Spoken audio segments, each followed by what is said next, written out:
Olá, seja muito bem-vindo, seja muito bem-vinda a mais um Setcast, o podcast do SES, com oferecimento da A Nova Classe, que é o nosso patrocinador oficial aqui, que é uma plataforma que faz parte do Centro Educacional 7 de Setembro. Tá?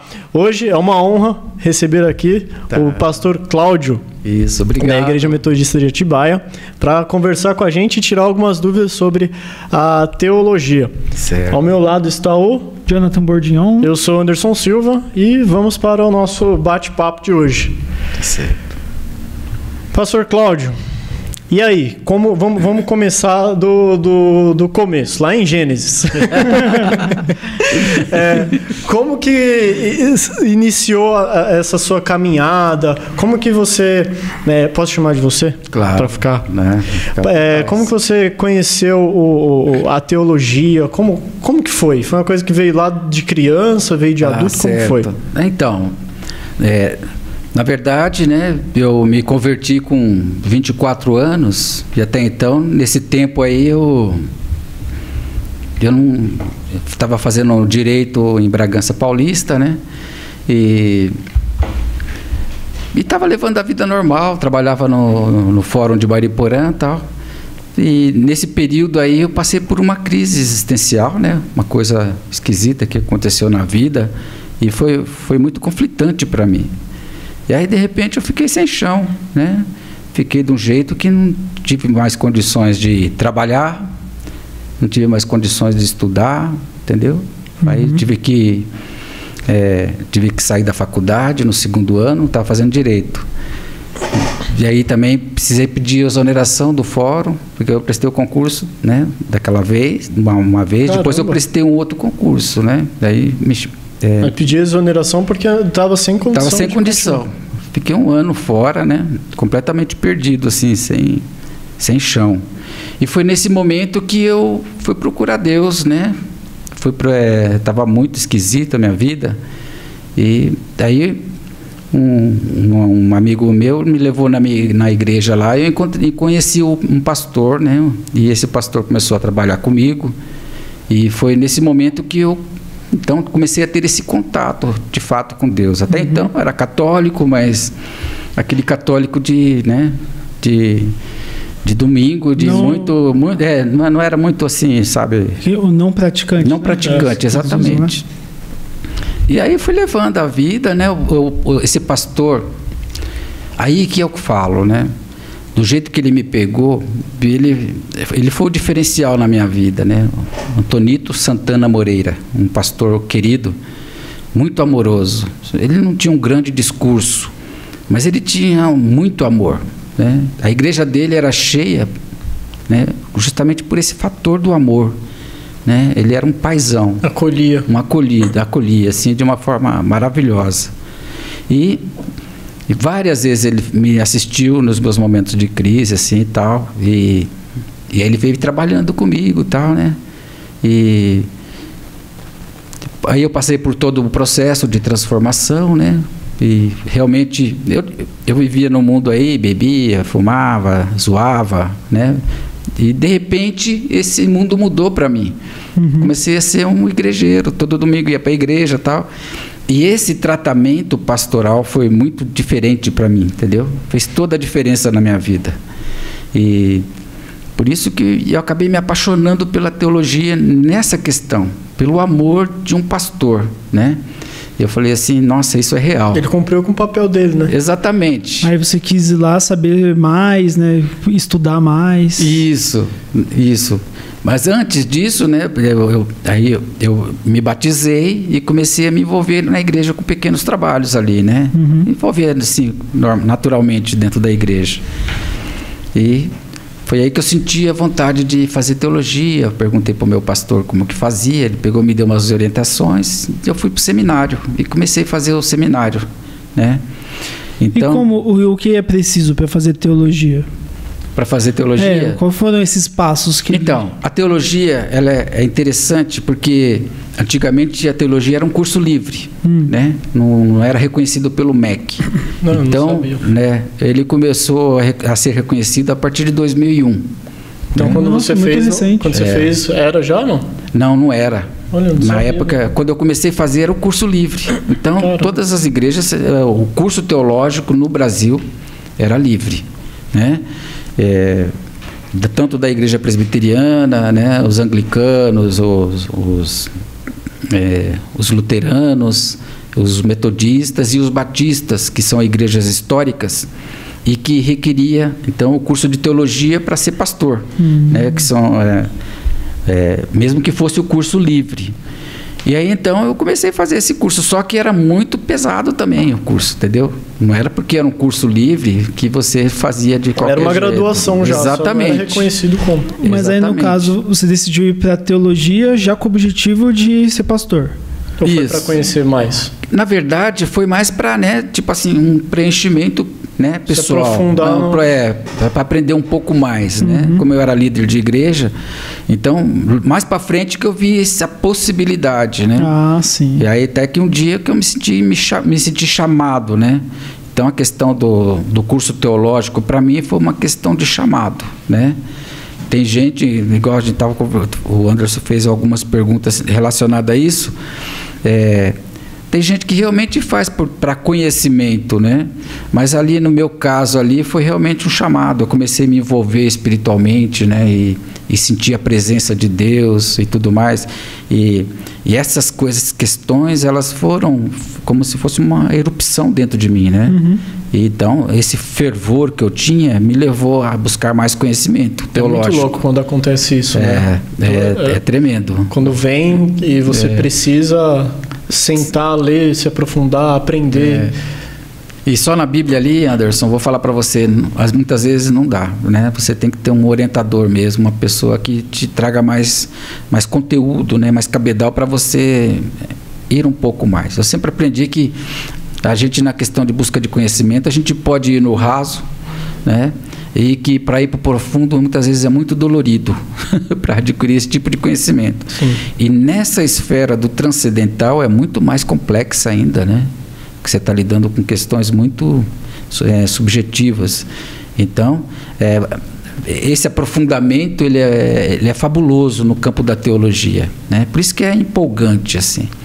Se você analisar os pensadores do tempo passado, vários deles fizeram, além da filosofia, por exemplo, a teologia. Aliás, começou com a teologia, né? O curso teológico no Brasil, né, ele não é tão bem reconhecido assim, né, valorizado nessa questão, justamente por essa depreciação e várias igrejas que vão surgindo aí, né, e não precisa ter conhecimento, né, nem busca de nada, né? Mas as igrejas tradicionais não, elas são muito encorpadas nessa questão. Então, no caso, só as igrejas tradicionais que exigem o curso de teologia. Que exigem, sim. Tem as outras que, né, por exemplo, vamos falar de igrejas, porque tem vários estilos de igreja, né? Por exemplo, eu sou metodista, eu faço parte de uma igreja de linhagem wesleyana, né, armínio-wesleyana, de tradição inglesa. Então, para você ser pastor dentro da igreja metodista, precisa ter o curso pastoral e o processo. Depois que você faz o curso, você precisa ser recomendado para ser pastor, ser recomendado por uma igreja, você é avaliado por pessoas, né, pela liderança, né, e pela grande liderança também da igreja, né? E aí você fica um processo de 3 anos, né? Depois de terminar a faculdade, você fica 3 anos também nesse processo probatório que fala, né? Onde você é analisado, tal. Como se fosse uma residência, no caso. Igual o médico termina a faculdade, ele vai fazer uma residência. Para você, né? Para você adquirir experiência e estar pronto para sair. Mas aí você já pode se intitular como um pastor durante esses 3 anos ou ainda não? Tem assim, aí você pode ser chamado de um pastor aspirante, né? Então, aí até existe uma hierarquia. Isso, até você chegar a pastor presbítero, né? Então você passa por essa. Tem pessoas que não estuda, que não fez a teologia, mas pode ser um missionário, né? Ele pode ser um evangelista. E esses daí faz um curso só, né? E não precisa ser um curso teológico. E você pode exercer essa função. E quais são essas diferenças? Por exemplo, o missionário, o evangelista, o pastor aspirante, o pastor...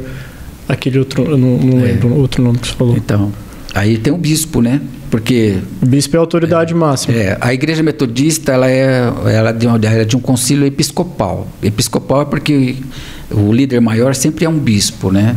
Então, aí depois vem os pastores e tal. Então, só tem um bispo na igreja, no caso? Ou não? No caso da metodista, tem vários, né? Eu vim de uma igreja que tinha um bispo só aqui no Brasil, mas tinha vários bispos no mundo inteiro. Então, até essa hierarquia vai depender do número de pessoas da igreja também. Né? É assim, né? Da onde eu vim, né? Que era a Igreja Metodista Livre, tinha que ter 10 mil pessoas, né? Aí você tinha que ter um bispo para estar dirigindo esses 10 mil membros, né? Na igreja metodista, que agora eu estou, tem vários bispos e é dividido por regiões. Né? Então, tem a região, a nossa aqui é a terceira região, que tem parte de São Paulo, e uma outra parte tem um outro bispo, né? A cada bispo... Cada região tem uma bispa que é do Nordeste, né? Tem um bispo lá do Sul, do Nordeste, e assim vai, né?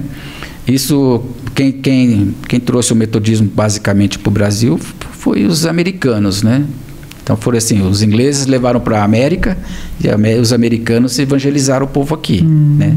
Isso na questão metodista e basicamente muitos deles, né? Os presbiterianos também foram assim, né? Então... E dentro dessa hierarquia, como que é? Da hierarquia. Então a hierarquia dentro do episcopado, né? Tem o bispo. Depois tem o SD, que chama o superintendente distrital, que ele está abaixo do bispo. Isso. Então, o bispo ele comanda vários SDs, que é superintendente distrital, né? Esse superintendente ele cuida de várias igrejas. É como se fosse uma descentralização, né? Então, cada um cuida de um pedaço para não... Sim. Sobrecarregar. Como se ele fosse o gerente. Isso. Da loja, assim. Exatamente, né? Então ele fica lá, ele toma conta, né, daquele grupo de igrejas e ali. Aí tem os pastores, né? Então tem determinada igreja que vai lá, que não é um pastor, mas está começando uma igreja, aí eles mandam um evangelista, mandam, né, um missionário, para estar fazendo a missão, para estar começando o tipo de trabalho, né? Então é assim que funciona, né? E aí os aspirantes, quando eles estão fazendo teologia, eles se fixam dentro de uma igreja e ali ele vai ajudando o pastor titular para estar desenvolvendo o ministério dele, né? Mas então, aí é ele que escolhe a igreja que ele quer? Não, tudo quem escolhe é o bispo, né? O bispo é que faz lá, tem um concílio, né? E os membros da igreja não tem poder de escolher? Por exemplo... Os membros da igreja têm esse poder, né? Na questão de falar que se concordou com o pastor ou não, né? Se o pastor está desenvolvendo um bom trabalho, ele é analisado por essas questões. Eles dão um feedback, né? Isso, né? De ano em ano faz uma reunião lá da clã. Eu estou falando sempre da minha igreja. Sim, né? sim. Tem outras igrejas que, por exemplo, da que eu vim, chamava Junta de Oficiais. Agora, nessa daqui, a junta administrativa da igreja chama clã, né? Que é um grupo de pessoas da liderança maior que coordena e cuida da igreja junto com o pastor, né? Então, e essa clã é que dá o feedback para a SD, né? Que dá o feedback para o bispo. Entendeu? Legal, é bem organizado. É extremamente organizada. A igreja metodista é uma igreja extremamente organizada, né? E na América também, a linhagem nossa, da metodista aqui, é aquela mesma linhagem dos metodistas históricos que tem lá nos Estados Unidos. Se você observar igrejas da Americana, metodista é o mesmo símbolo deles lá, é o mesmo símbolo nosso, né? Eles chamam Metodista Unida. Lá na América chama Metodista Unida. E aqui a gente é só metodista. Qual a principal característica das igrejas metodistas? A linhagem aí Que acaba diferindo ali de alguns outros. Tá, isso. Então eu vou mostrar para você. Existe a igreja presbiteriana, por exemplo, né? Ela acredita na predestinação. Você já ouviu falar disso, né? Sim. Você nasceu para algo, é isso? Não, predestinada, tipo assim, Deus escolheu o seu futuro, né? Tá. Você aceitou Jesus porque Deus que escolheu você para ser salvo. É assim. Entendi. E na concepção dos presbiterianos, que a linhagem deles é calvinista, já viram falar, né? Esse pensamento calvinista pensa exatamente sobre essas questões, de uma vez salvo, sempre salvo, né? E tipo assim, que Deus escolheu você para ser salvo e acabou.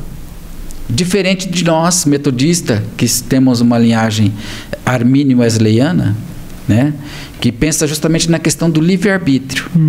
E o livre-arbítrio não é só a nossa igreja que tem essa demanda de acreditar assim, entendeu? Os católicos também têm essa linhagem do livre-arbítrio, né? Os batistas, né? E várias outras. Então todo mundo que está na presbiteriana, teoricamente, num culto de domingo lá, todo mundo já está salvo, é isso? Na concepção deles, sim. No conhecimento deles, sim, né? E eles são um povo muito estudioso, né? Interessante que o povo presbiteriano é um povo de muito conhecimento, mas também não abre mão dessa pegada, né?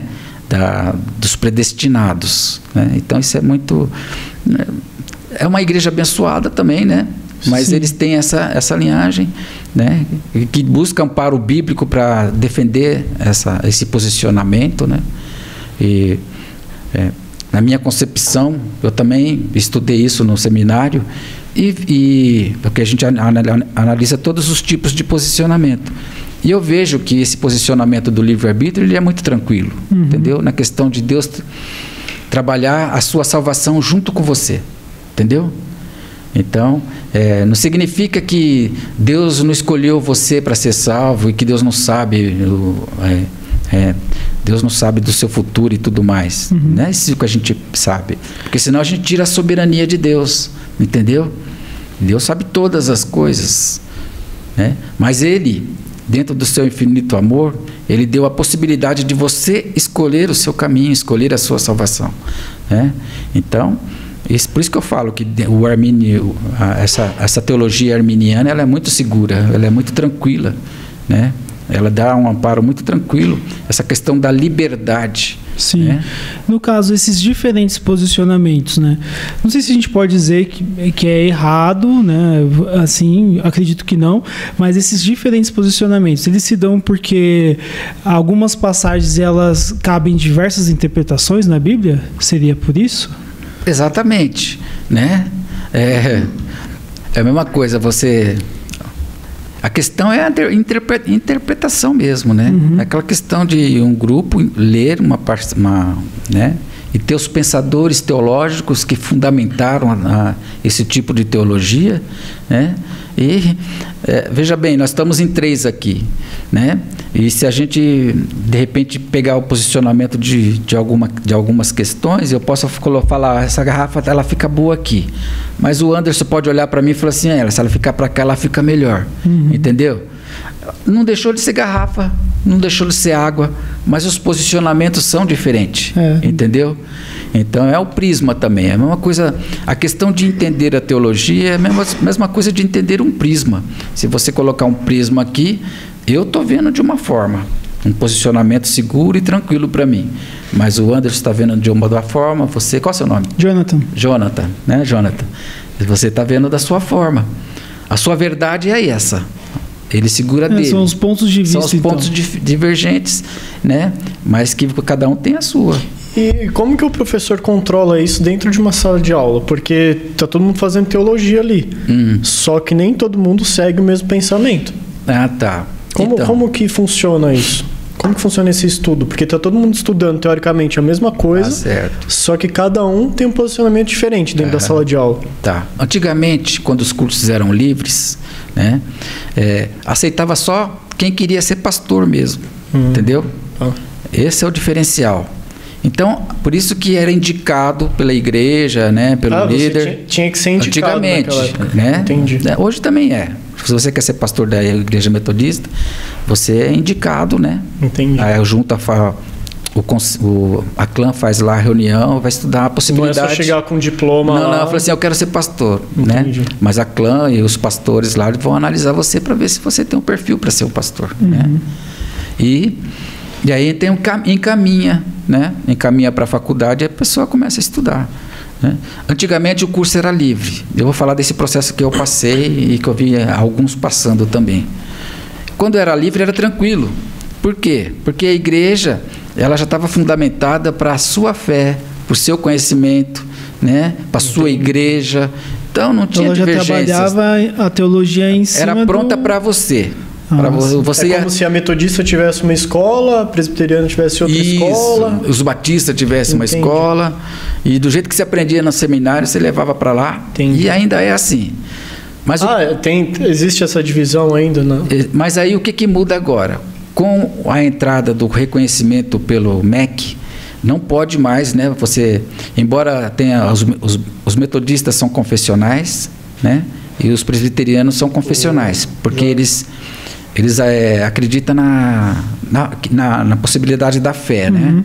São igrejas que acreditam na questão de fé. Então, quando foi reconhecido pelo MEC a partir de 2001 para cá, não podia mais ter essa questão de você ir lá e só defender a fé. A teologia ela tinha que ser abrangente, entendeu? Por quê?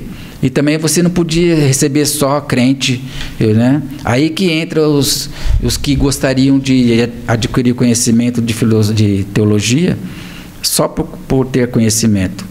Tá? Você é um ateu, você podia, aí sim, você podia receber um ateu, né? Uma pessoa que era da Umbanda, do Candomblé, um espírita, porque todo mundo busca conhecimento teológico, entendeu? Sim. E aí sim, depois que abriu esse leque, por isso que houve muita relutância em aceitar ou não que a igreja fosse, né, um curso de reconhecimento, né, tipo do MEC, assim, por conta disso, porque aí dava abertura para todo tipo de religiões, exatamente. Né? E o debate do professor tinha que ser o mais liberal possível, entendeu? Ele não poderia tomar posicionamento de um tipo de posicionamento só.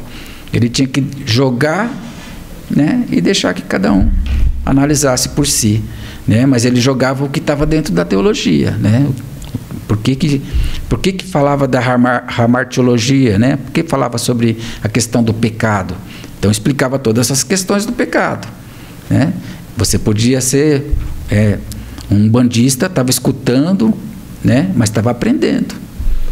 Você está então aí fica de uma forma, digamos que mais teórica e sem um posicionamento, né? Sim. Então, por exemplo, não vai ter mais, vamos supor, eu não vou ensinar teologia a partir da visão metodista ou dos batistas, não, vou passar ela ali, digamos que a essência, aí cada um vai utilizar o seu ponto de vista. Isso, seria isso? Exatamente. Entendi. Né? Tem que ser assim, né? Para você ter o curso livre, tem que ser assim. Sim, porque eu vejo a teologia muito assim. Eu não tive nenhum colega na escola que falou, eu vou fazer teologia. Então eu vejo muito a teologia como um caminho para o conhecimento mesmo. A pessoa às vezes tem dúvida e quer entrar naquilo. É muito difícil você ver um pai virar para o filho e falar, vai lá, faz teologia. Vai ser teólogo. Não é? Então, assim, eu vejo a teologia como um curso desses. Né? Como que é a faixa etária numa sala de aula? O senhor sabe como que é hoje isso? Não, então, tem de todas as faixas etárias, né? Porque às vezes a pessoa se descobre cedo e às vezes a pessoa, né, se sente o chamado tarde, entendeu? Às vezes a pessoa também já... A busca de conhecimento, né, principalmente no campo tanto da filosofia quanto da teologia, ela é estritamente para busca de conhecimento mesmo, né? Quem busca esse campo é para adquirir conhecimento, não é para você visionar que vai ficar rico e tudo mais, né? Então, é uma questão de autoconhecimento mesmo, buscar um parâmetro maior para você se descobrir, se encontrar, até nas questões transcendentais da vida, né? Isso, né, eu estou falando assim, o que eu tenho percebido por aí, quando a pessoa não é cristã, né? Ela foca mais no conhecimento. No conhecimento, exatamente. Porque a Bíblia, querendo ou não, ela traz muita vivência, né? Muita coisa que a gente, como seres humanos, a gente já passou ou vem a passar. Tem diversos personagens ali que estão, às vezes, percorrendo o mesmo caminho que você está naquele exato momento. E mostra o erro que aquele cara cometeu. E você pode ler aquilo e falar, pô, eu não vou por esse caminho. Ele foi e errou. Então eu não vou fazer a mesma coisa que ele fez. Eu vejo muito a Bíblia como um manual que Deus deixou para o ser humano levar a vida. Porque tem muitas histórias, muitas coisas que cabe certinho na nossa vida, né? Exatamente. A Bíblia, né, é um código de ética, de moral, entendeu? Moral cristã, ética cristã, ela é fundamentada na Bíblia, né? Então, aquelas questões de não matarás, né, não roubarás e tudo mais. E todos os outros conhecimentos que tem lá, ali está a ética cristã, né? Essa ética, ela é maravilhosa. Tem a ética do mundo, tipo, vamos falar de Kant, ele faz uma ética dele lá, né, que é muito parecida com a ética cristã, mas eu tenho para mim que nada se compara à ética cristã, porque ela é fabulosa, né? Ela realmente faz uma transformação, porque ela não é só de sim e não, de pode e não pode. Ela tem uma questão espiritual que vai além dessas questões. Por isso que é o diferencial, né, de uma ética do mundo com uma ética do cristão. Porque ela envolve questões espirituais. E ela faz questão, a Escritura, ela faz questão de mostrar os pontos fracos dos personagens às vezes também, né? Porque, por exemplo, Davi, eu adoro a história de Davi, só que não mostra só a glória de Davi, mostra quando ele erra também, né? Quando ele cai. O grande enigma da Bíblia é bem esse, sabe, Anderson? Ela não tem meias verdades, ela não esconde nada. Ela tem ali a limpeza e a sujeira. Sim. Entendeu? Isso que eu gosto quando Jesus se irou, né? Que igual a gente vê Jesus como uma pessoa, né, tranquila, serena, e mostra Jesus irado, Jesus, né, expulsando todo mundo do templo e tal. Então, assim, é isso, não são meias verdades. Não. Cara, é isso daqui, ó. A verdade é essa, eu tô te falando que é isso daqui. Exatamente. E é enriquecedor, né? A questão de você às vezes ver uma passagem bíblica e aquilo trazer um referencial para sua vida, né? É fabuloso, é para mudança de vida mesmo, né? Essa questão da transformação que acontece na vida de uma pessoa, né? Ela tem esse embasamento justamente dentro da Bíblia, dentro dessas questões, né? De personagens mesmo, você vê as transformações, igual você estava falando de como que funciona isso, né? Analisando então talvez o perfil de Pedro, como que era Pedro antes de uma transformação espiritual na vida dele, como que ele era simplesmente um acompanhante de Jesus, né? Um homem que era acompanhante de Jesus, ele fazia absurdos, era uma pessoa completamente explosiva, completamente sem noção, né? Mas a partir do momento que ela teve uma experiência espiritual e que Jesus falou que ele teria, né, que foi um encontro com o Espírito Santo, né, aí mudou a vida dele, né? Então aí você já não vê aquele Pedro cheio daquelas nuances de pecado, de destempero, mas você já via um Pedro cheio do Espírito Santo. Sim. Pregando, falando, agindo, curando, entendeu? Diferenciado. E mesmo assim, não era um Pedro que não errava. Não. É um Pedro que mesmo cheio do Espírito Santo, ele continuou errando, ele continuou sendo um ser humano, ele continuou, né, naquela luta diária que a gente tem, do tipo, eu preciso ser melhor, cara. Eu posso ser melhor que isso. Né? Exatamente. Pô, eu errei nisso daqui de novo, não acredito. Nós metodistas, a gente acredita muito nessa doutrina, a nossa doutrina é da inteira santificação, né? Ou da busca da santificação. Uhum. E tem esse processo dentro de nós mesmo, né? Então, existe assim, você primeiro, quando você aceita Jesus, né? Você se converte, depois você passa por um processo de regeneração, né? Regenerar é você começar a fazer as transformações dentro de você. Então, nesse processo também você passa pela justificação, ou seja, por mais que, né, você se sente livre de julgamento porque Deus perdoa todos os seus pecados, então você é um justificado, né? E a partir desse momento que você é um justificado, você passa pelo processo de santificação, que é essa melhoria gradual que acontece todos os dias, né? Um Cláudio hoje é um Cláudio melhorado, né? Então, por quê? Porque eu venho passando por esse processo de cai, levanta, erra, acerta, não querendo errar e lutando para não errar, né? Paulo fala sobre essa questão, essa luta interior que nós passamos, né? Que dentro de nós, né, a gente tem duas forças poderosas, né? A força que quer pecar e a força que não quer pecar. E essa luta ela é constante dentro da gente, né? Então, mas aí quando a gente adquire a presença do Espírito Santo dentro da gente, a gente fica um pouco mais forte, a gente fica forte para resistir. Porque uma coisa é você pecar sem crer, outra coisa é você pecar crendo. Exatamente. Né? Porque tem pecados que a gente leva que você leva às vezes pela vida inteira. Só que quando você crê, a sua consciência, né, o seu espírito, fica tudo muito mais difícil, fica tudo muito mais pesado quando você faz aquilo. Não é? Por exemplo, sei lá, eu arrumo muita confusão no trânsito. Então, assim, você sabe que é errado. Você sabe que você não tem que sair xingando as pessoas por aí no trânsito. Né? Só que quando você não acredita, você sabe que é errado, mas beleza, eu fiz e passou. Agora, quando você acredita e você faz, parece que pesa.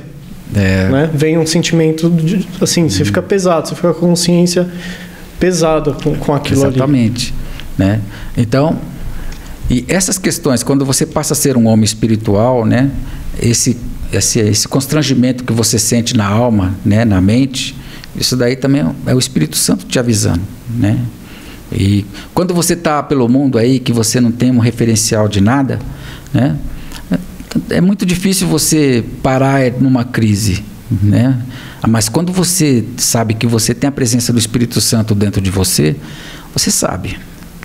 Quando você, antes de acontecer, você já sabe que não devia acontecer, né? E esse não devia acontecer é justamente o toque do Espírito Santo que faz você acaba se policiando mais. Né? Isso, exatamente. Não é que você não vai cair, mas você sabe que você tem uma força superior que fala assim, olha, você pode não cair. Mesmo assim, às vezes cai, né? Mesmo assim, ainda cai. Pelo que eu, assim, tô entendendo, parece que, por exemplo, quando você, como eu posso dizer, você pode até cair em algum momento, mas se você não tivesse, no caso, esse toque do Espírito Santo, você teria caído mais vezes ainda. Então, porque aí você não estaria se policiando tanto, estaria mais à margem do erro. Vulnerável. Muito mais vulnerável. Exatamente. Isso. Mas aí, conforme você vai se policiando mais, você pode cair, mas às vezes você vai cair uma ou duas vezes só. Às vezes é a vida inteira, né? Porque aí entra naquela luta diária.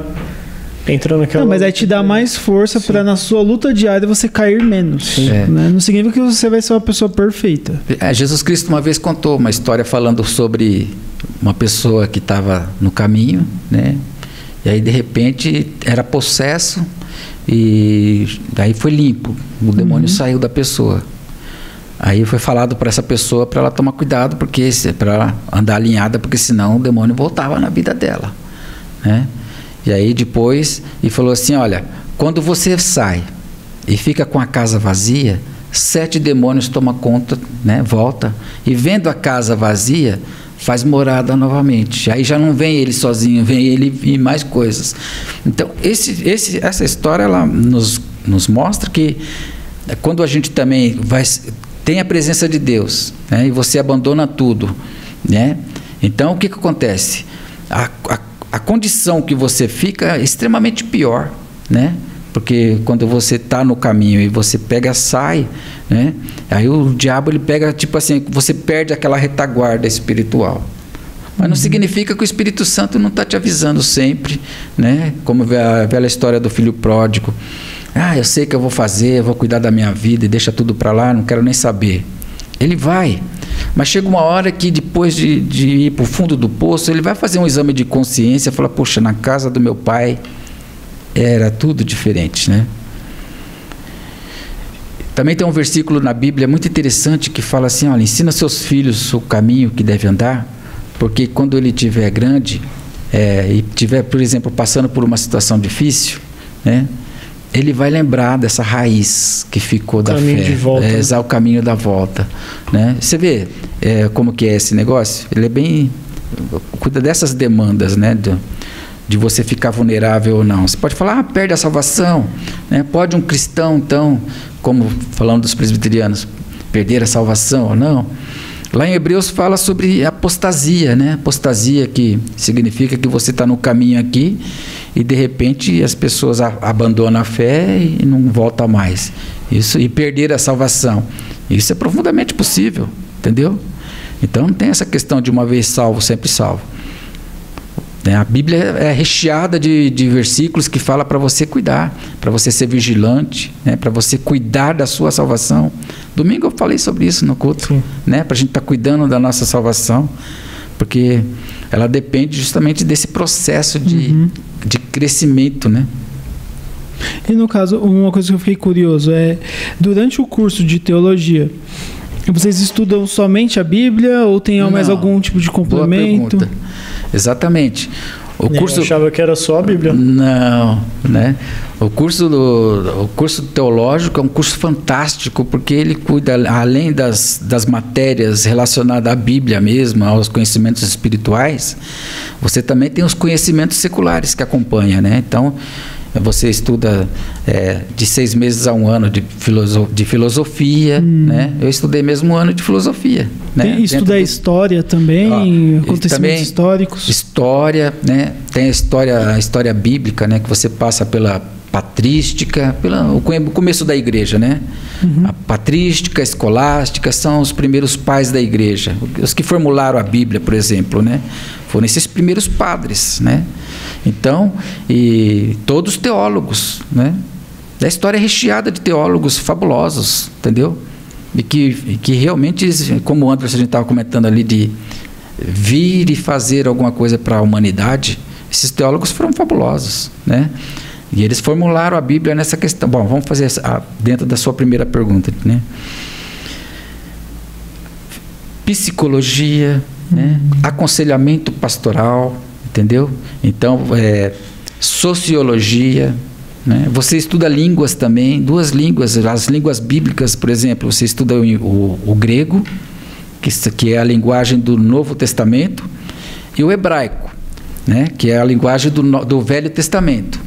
Embora o Velho Testamento, ele também tinha uma ramificação do hebraico e do aramaico. Mas no seminário a gente estudava só... Facinho de entender, né? É terrível. Aquilo lá eu vou falar para você. E o hebraico é de trás para frente, né? Nossa. É uma coisa muito louca. Você pega um livro aqui, né? Então, a nossa é aqui, né? O deles não é aqui, ó. É de trás para frente, né? E a literatura também você lê de trás para frente. É muito curioso. Nossa, a Bíblia já é difícil de fazer a leitura. Ainda vai de trás para frente? De trás para frente. Mas o grego é uma delícia. O grego, tipo mesmo? Assim, se você for uma pessoa esforçada na língua, o grego é muito gostoso, né? E eu aprendi algumas coisas, né? Porque... algumas coisas, né? Eu tinha um professor que era muito didático. Então, e agora você lê algumas coisas, né? E você fala assim, poxa, que legal, né? Pelo menos não é que eu sei ler, não é que eu entendo, mas algumas coisas ali você já reconhece algumas palavras. Tipo um versículo bem gostoso de ler, né? Do princípio era o verbo, e o verbo estava com Deus, e o verbo era Deus. Aí fala, renarque, renrologos, kai rologos, proston, teu. né? Teu é Deus, né? Então fala muito do arquê. O arquê é o princípio. No princípio, renarquê.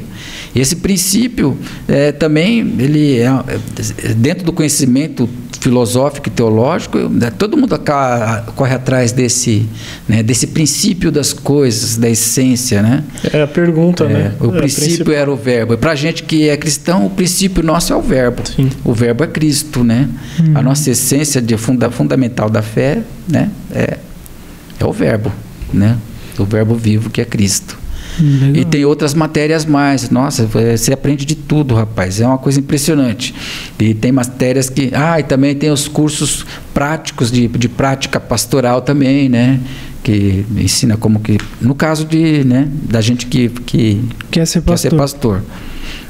Mas lá passa e teve alguma passagem da Bíblia ou alguma coisa antes de você entrar na teologia que você via de uma forma, aí depois estudando na teologia você começou a ver de um outro ponto ou entendeu melhor? Teve alguma passagem assim? Até hoje eu me surpreendo.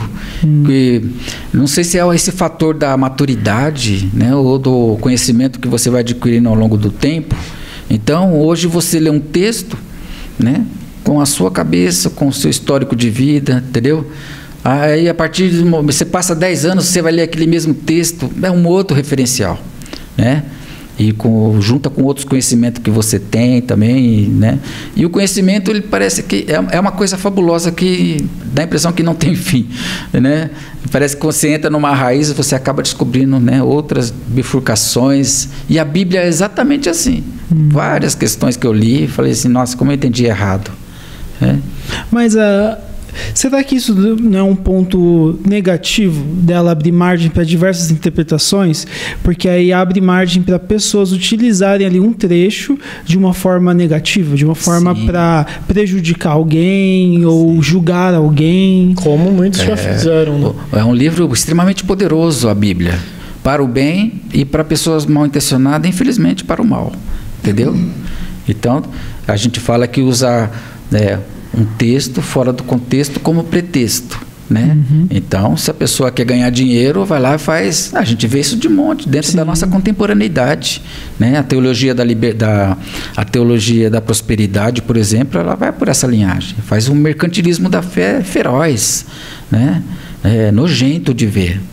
Quando começa a fazer aquelas coisas de dar o dinheiro para cá e faz, inclusive, mensagens bem elaboradas, bem articuladas, para chegar no contexto de que você tem que dar, entendeu? A Bíblia, ela fala do dízimo, ela fala das ofertas, mas ela não fala dessa imposição, entendeu? Ela não fala de obrigatoriedade. Dessa obrigatoriedade, desse dá para cá para a gente fazer, sabe? Igual a gente vê por aí, entendeu? E daqui a pouco você vê todo mundo dando risada, contando dinheiro, jogando para cima e dando risada. Esses dias eu vi, entendeu? Eu não lembro a igreja, não lembro o nome do pastor. Eu vi no Instagram um pastor e acho que ela era pastora também, não tenho certeza. Eles estavam vendendo um ar, como posso dizer, ar milagroso, que eles chamavam. Eu não lembro se é esse o nome que ele deu, mas era basicamente ele pegava uma bexiga, aí ele enchia. Era o ar dele. Não era aí ele de Israel, assim. Não, aí ele enchia, aí ele amarrava e vendia. Se não me engano, ele estava vendendo a R$500 cada bexiga. Aí era um ar de um pastor que era milagroso, que aí você abrindo ele na sua casa ia trazer prosperidade e muitas coisas. Aí é onde que cai nisso, né? Que aí exatamente. Eles utilizam alguns trechos. E outra, usa muitas vezes da ingenuidade das pessoas, entendeu? Da boa fé das pessoas. Às vezes a pessoa está fragilizada. Exatamente. Porque a igreja, muitas vezes, ela é um lugar de pessoas fragilizadas, né? De fato é. Porque a igreja é um grande hospital. Exatamente. Né? A gente sempre fala assim, eu não contei minha história para você? Sim. Eu cheguei arrebentado na igreja. E a gente, como igreja, a gente tem que entender que é como se fosse um hospital de alma mesmo. Às vezes as pessoas estão muito bem de várias situações, mas está quebrada por dentro, né? Tá sem sentido para a vida, entendeu? E está muitas vezes também, né, paranoica, está completamente perturbada por conta de várias questões que a vida judiou, machucou, né? Decepções. Então, a Bíblia, a igreja ela é como se fosse um hospital de almas. A gente tem que ter essa visão, sim, porque Jesus fala assim, quando você faz para uma pessoa que está doente, quando você faz para uma pessoa que está presa, quando você faz uma pessoa que está com órfão, então Jesus ele vai lá na veia, na veia das dificuldades humanas, entendeu? Aí ele fala assim, quando vocês fazem para um desses, você está fazendo para mim. E às vezes a gente não quer fazer para esses. Mas, por exemplo, esse cuidado, né, de enxergar que tem pessoas frágeis ali, esse cuidado na hora de falar, isso é ensinado dentro da teologia ou na preparação de pastor, ou não chegam a tocar nesse assunto? Não, como conversar com as pessoas? Nossa, a gente estuda muitas coisas, né? A questão desse preparar humano mesmo, né? Dessa Porque o pastor é um líder, né? Então, ele tem que ter isso dentro do coração dele. Faz parte, tem que fazer parte da essência dele. Mas é isso eles abordam na teologia. Na teologia. Então, por exemplo, uma igreja que acaba do nada, vou abrir uma igreja aqui, montar a minha igreja, eu vou ser o pastor da minha igreja, não fiz teologia, não fiz nada, então abre margem para eu tratar as pessoas de qualquer forma, porque eu não vou ter esse ensinamento, né? Não vou ter nada disso. Você vai de acordo com aquilo que você... Por isso que com a sua cabeça. Por isso que a gente tem que buscar igrejas sérias, né? Por isso que tem que ter esse referencial, né, do como que é formado um pastor é muito importante. Sim, entendeu? E esse é o perigo, né? Porque às vezes você está fragilizado, você fala, eu vou para a igreja para ver se eu encontro conforto. E você entra numa igreja dessa... Que às vezes acabam te prometendo muita coisa, né? E outra, o tipo de discurso, né? Então, esse fator da manipulação, essas questões assim, né? Porque é fácil você manipular alguém que está quebrado. Às vezes a pessoa percebe que ela tem um carisma, né? Aquela coisa uma pessoa encantadora, que tem um carisma, que fala e agrada, e fala o que você, né? É quase que uma percepção. Tem um filme muito interessante, que chama Fé Demais Não Cheira Bem. É aquilo, minha gente, entendeu? O pastor, ele fazia as leituras das pessoas e falou assim, já sei. É filme? Assiste esse filme para você ver. Você vai dar muita risada, mas você vai falar, é isso mesmo. Eu assisti isso no seminário, num curso que a gente estava fazendo lá na faculdade. Que estava falando sobre essas questões. A aula era até sobre capelania, né? Sobre esse estudo da alma das pessoas, atender os doentes. E lá, né, não vou contar o filme que você vai assistir. Mas é bem isso, eu olho para você e falo assim, né, a percepção é tão grande do cara, ele realmente, às vezes ele é um cara sensitivo. E ele tem uma percepção tão grande que ele fala assim, eu sei a sua carência. Eu sei o que ele precisa, ele vai lá e toca ali. Vai na alma. É que tem muitos videntes hoje, né? Exatamente. Eu não digo nem que seja dessa questão do vidente, mas eu acho que é uma questão bem do mal intencionado mesmo, sabe? E outras coisas mais. É preciso conversar isso, né? É preciso saber que existe isso, né? É por isso que tem que ter esse cuidado, sim, quando está lidando com a fragilidade da fé das pessoas, né? Sim. Então, por isso que o evangelho tem que ser pregado do jeito que está lá, né? E bonito ou não, é igual eu estava falando domingo lá, né? Às vezes, a palavra de Deus, ela vem para trazer edificação, para trazer exortação, entendeu? Ela vem para vários fatores, né? Então ela vem para levantar as pessoas, vem para animar, vem também para cuidar e vem para exortar, para falar, olha, toma cuidado, entendeu? A palavra de Deus, ela serve para isso, né? Então, às vezes você vai tem igrejas também que é só paulada, né? Só machuca as pessoas ficam lá na fé por medo, né? E tem vários artifícios que as pessoas usam por aí, né? Então... E a gente está falando muito do pastoreio, mas, por exemplo, o cara, ele fez teologia. Ele está formado, colocou o diploma dele embaixo do braço. Certo. Para onde que ele pode ir? Quais caminhos ele pode trilhar? Ou ele só pode ser pastor? Não, com diploma de teólogo? Tem outros campos, né? Por exemplo, quando você faz teologia, você pode fazer parte de ONGs, né? Do terceiro setor que fala, né? Que são os grupos de ONGs. Funcionário de ONG mesmo. Você pode ser um líder de ONG. Entendi. Sabe, tem gente que tem um coração muito, muito sério. A gente vê muitas ONGs sérias por aí. Sim. Que vê a necessidade do povo, está grudado numa favela, e ele abre uma ONG lá para ajudar a moçada lá, entendeu? E aí então vem, só que precisa de um líder ali, né? E muitas vezes um líder espiritual, né? Ou se não um líder que tenha conhecimento e tenha coração, né? E vai lá. Com esse curso teológico, tem muita gente que tem, né? Sem ser pastor, sem nada, porque tem muita gente que se decepciona com a igreja, não quer saber, mas quer ter o conhecimento. Sim. Né? E aí dá para também ir para a área da pesquisa, você também continuar tem a ONG, tem a área de pesquisa, né, que você pode estar fazendo também. O exército abre também, né? Tem capelania. Capelão, Capelania, ela serve tanto para guerra, períodos de guerra, né, quanto para hospitais também, né? O que seria a capelania? Eu ia perguntar isso agora. Eu sei que tem a vaga, que eu já vi, mas não... Tem. A capelania, inclusive, e paga muito bem. Talvez no campo da teologia... 9 a 12 mil reais por mês. É um dos cargos que paga muito bem dentro das armas, né?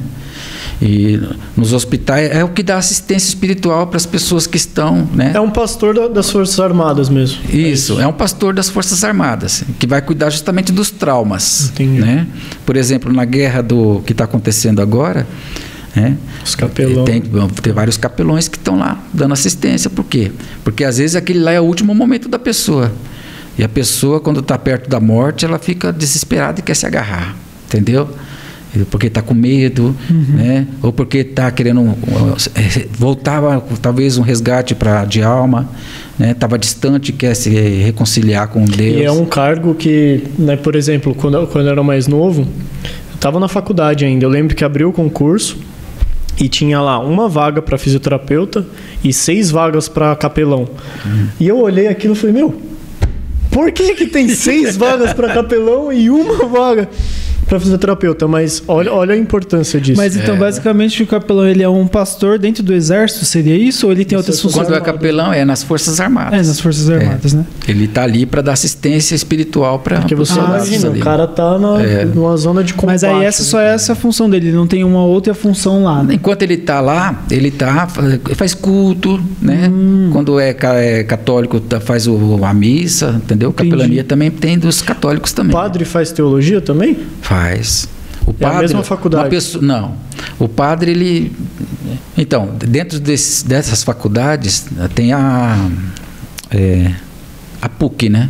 A PUC em todos os estados tem a PUC de Minas, a PUC de Paraná e tal. Pontífice Universidade Católica. Os padres estudam aí, entendeu? E para o cara ser padre, ele tem que estudar, além da teologia, ele tem que fazer a filosofia também. É obrigatório passar por esses 2 processos. Tem que ter as 2 faculdades. Tem. E outra coisa, eu vou contar uma coisa interessante para vocês que eu fui fazer um cursinho e encontrei com um cara que era padre e tinha largado. E ele fez um doutorado lá na Itália, numa faculdade excelente lá da Itália, e ele voltou para cá. Tudo nasceu, né? O catolicismo. Vida, né? E aí então ele voltou para cá e tinha esse cabedal e estava dando curso, né, nas universidades daqui da PUC e tal. Aí pegou e arrumou uma mulher, falou assim, quer saber, eu vou largar, não quero ser mais padre. Aí ele pegou e largou. Aí a Igreja Católica pegou e tirou todo o curso dele. Sabia disso? Tiraram todos os diplomas? Tirou todos os diplomas. A Igreja Católica tirou todos os diplomas dele. Né? Então, porque ele também virou as costas porque ele... Exatamente. Mas ele estudou aquilo, cara. Ele adquiriu conhecimento, ele estava falando que ele estudou. Tinha conhecimento de doutor, mas virou nada, virou um 2º grau. Entendeu? Porque ele estava dentro daquele processo, saiu, aí, né? Então, o conhecimento dele não vai ser usado, ele é para usar para a igreja, não era para usar para ele. Eu falei, nossa, eu fiquei até assim quando ele estava falando sobre isso. Ou seja, ele não pode nem virar um pastor agora. Só se fazer o curso de novo, vai começar tudo de novo. Olha isso, eu não sabia disso. Mas ele falou que não estava arrependido, né? Que ele se converteu também, né? Então, estava super feliz. Que sacanagem. Que eu já acho uma sacanagem o padre não poder casar, né? Do celibato, né? Então. É uma questão já histórica da Igreja Católica, né? Por causa de... Eu acho que é bem por causa de bens materiais, porque tudo envolve filhos, e quando tem filhos tem que ter herança, repartição, então já faz isso para a igreja ficar sana, né? Sim. Entendi. E será que não tem em algum momento eles não vão se atualizar, será? Então, você vê, esse padre Francisco, ele jogou fumaça, mas o pessoal apagou. Exatamente. Eu gosto dele, ele tem umas ideias diferentes, né? Ele tenta sempre mudar um pouquinho ali o que está muito, como pode dizer, rígido, né? Ele tem uma cabeça um pouquinho mais aberta. Ele trabalhava em comunidade, né? Ele também, por isso que ele tem um coração bom. Aquele Ratzinger, por exemplo, ele já era um teólogo, né? Ele foi um dos grandes teólogos dos últimos tempos, vivo ainda, né? Que ainda fundamentou muita teologia aí profunda, né? Os evangélicos também estudam os padres, entendeu? A teologia desses caras. Então, mas ele foi um papa que já não teve aquela abrangência humana, né? Era mais intelectualizada, tal. Então, quando veio esse papa novo, Francisco, né? Aí ele caiu na graça do povo, né? Porque é um papa popular, né? Então, ele tenta ficar mais próximo. Exatamente. Né? Um papa pop. E o senhor acha que tem coisas escondidas lá no Vaticano? Escrituras escondidas, eu acredito, assim, que sim. Eles liberaram? Ali tem muitos pergaminhos. Eles falam disso assim na faculdade ou não? Fala assim. A gente fala que lá também tem muitos conhecimentos lá que tá lá só para eles lá, entendeu? Mas e por que será que eles guardam algumas coisas assim? Aquilo é relíquia, né? E também de tempos em tempos o pessoal deve ter muito estudioso lá dentro também estudando. Porque a Igreja Católica ela escondia muitas coisas do povo, né? Para não ter rebelião, para o povo não se rebelar contra a Igreja naquela época. Então, eu acho que muitas dessas coisas que eles escondiam, tá escondido até hoje. Tá lá. Entendeu? Muitas escrituras originais estão escondidas até hoje. E você vê, e foi tão sutil que a gente pode ver a questão das indulgências, né? Aquela coisa toda. E também da missa em latim. Por que você fazia uma missa em latim? Justamente para o padre falar e o povo não entender mesmo. Tá bom, né? Você está lá, você está vendo um santo lá fazendo alguns sinais e tudo mais.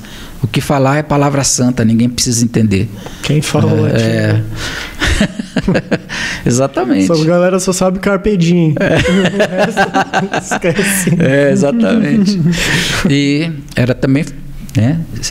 Manipulação também da época, tal, aquela coisa toda também de você comete um pecado, só que você tem grana, você vai lá e fala assim, bom, vou pagar aqui umas indulgências e você reza para mim e está perdoado. Tá certo, pode dar. Por isso que a Igreja Católica adquiriu muita riqueza nesse período também. É fácil, né? Igual você chegar para um personal trainer e falar, tá o dinheiro aqui, treina aí por mim, que eu vou ficar forte agora e exatamente. Tá tudo certo. Não é assim que funciona.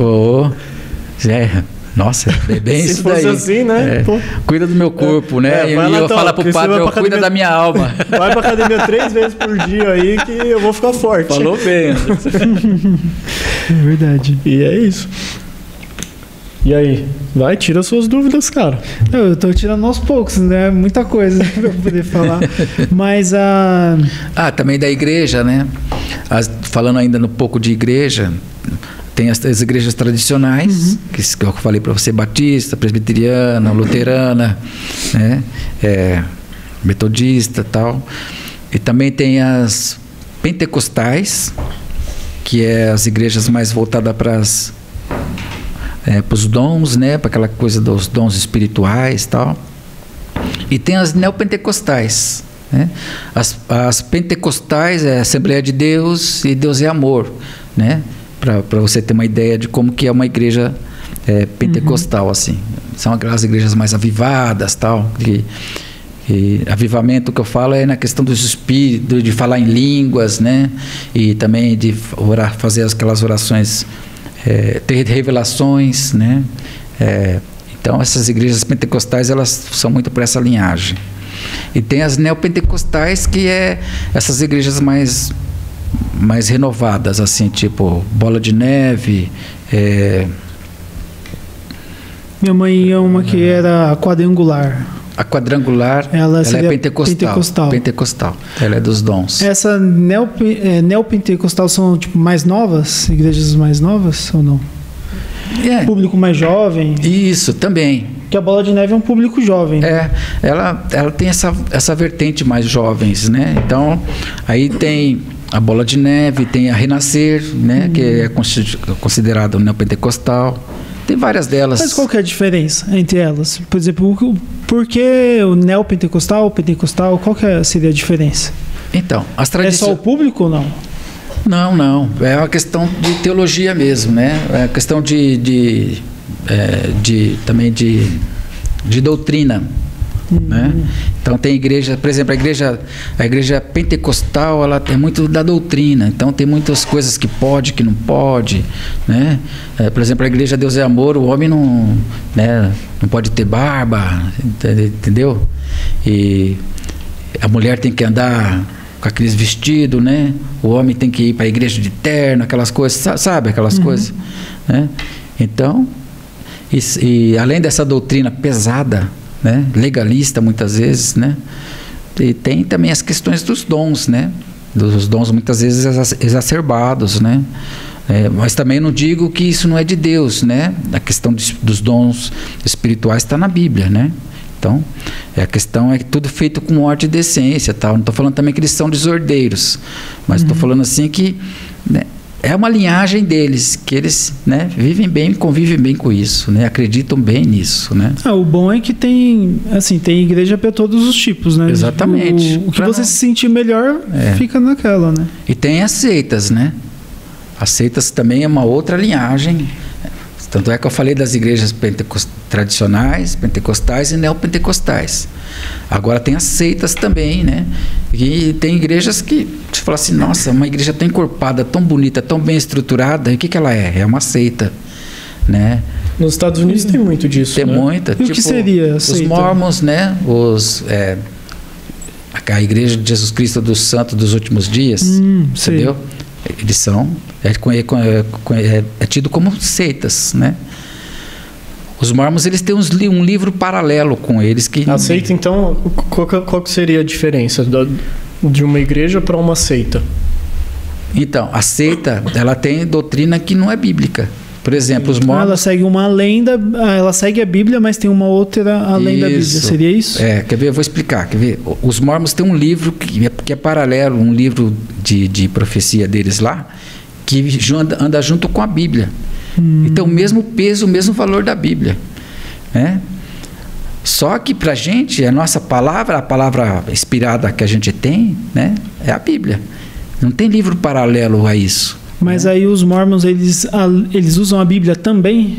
Usa também. Ah, tá. Então eles usam dois livros. Mas eles trabalham com esse livro paralelo entre eles lá também, entendeu? Entendi. E também a doutrina deles é completamente diferente. Você vai escutar muita coisa lá que você fala, nossa, nunca ouvi isso, né? Tem um livro deles de história todo iluminado, todo bonito lá que, né, não tem nada a ver, né?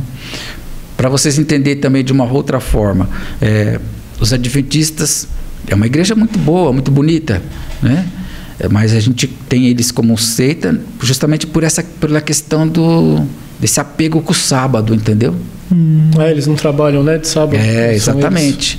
Nossa, eles são extremamente radicais nessa questão, né?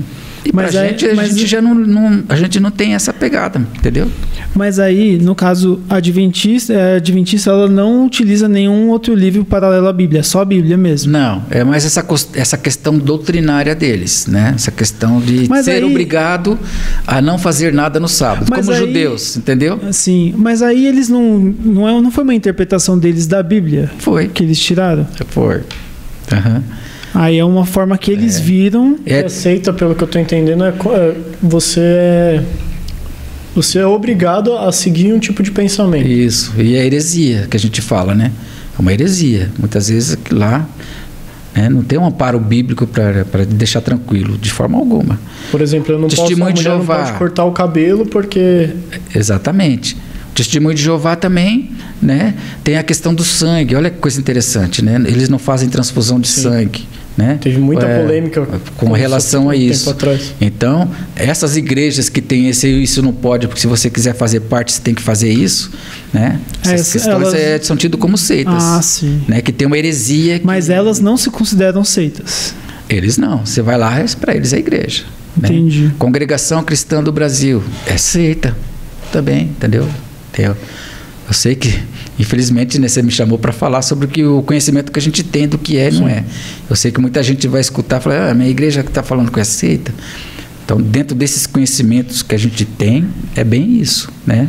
Mas aí também, de qualquer forma, é o ponto de vista, por exemplo, o que você tem, né, o ponto de vista metodista a respeito de outras igrejas, assim como eles também têm outros pontos de vista a respeito das outras igrejas, né? Então, e todos usam a Bíblia, mas tem essas questões, né, que é antibíblica. Porque assim, se eu não tenho... Os messiânicos, vixe, tem vários, Sechonoye, é um monte, é tudo que você... Sechonoye, eu achava que ela tinha algo... Ela não é algo ligado ao budismo? É ligado ao pensamento positivista, né? O Sechonoye tem aquela visão, tipo, pensamento positivo, né? Então, se a sua vida está meio conturbada assim, você pegar os livrinhos dele, sempre vai ter palavras positivas, aquela coisa toda, né? E também tem os rituais para você ver, para você fazer as purificações e tudo mais. Né? Como é uma doutrina de japonês, né? Então, por isso que ela tem essa vertente aí, né? Essa é uma seita oriental, né? Eu já ouvia falar, depois que eu descobri que ela era uma vertente oriental. Meu pai, ele é budista, é de Nichiren Daishonin, aí eu conheci um pouquinho do budismo, e aí depois que eu fiquei sabendo, né, que Sechonoye também tinha ali alguma coisa, que aí parece até que tem algumas coisas em comuns entre eles, mas acho que eu não me aprofundei em si, não. Sei. O budismo... O budismo é uma filosofia de vida, né? Religião, não sei como é que eles falam lá, mas o que pega no budismo é eles não acreditar em Deus, entendeu? Eles não acreditam na essência de Deus, né? Eles têm um outro procedimento lá, né? E não vê assim o nosso Deus, o nosso Jeová, o nosso Deus assim, um Deus único, tal. A concepção deles de Deus não é a nossa, entendeu? No caso o de Nichiren Daishonin, né, que esse eu conheço bem pouco, bem por cima. Eles acreditam que existe uma força que rege o universo. Uma força que está acima, que ela rege o universo, mas aí eles não denominam como Deus. Sim. O Deus assim, que a gente vê no cristianismo, até no catolicismo, mas eles acreditam que tem uma força que rege o universo. Entendeu?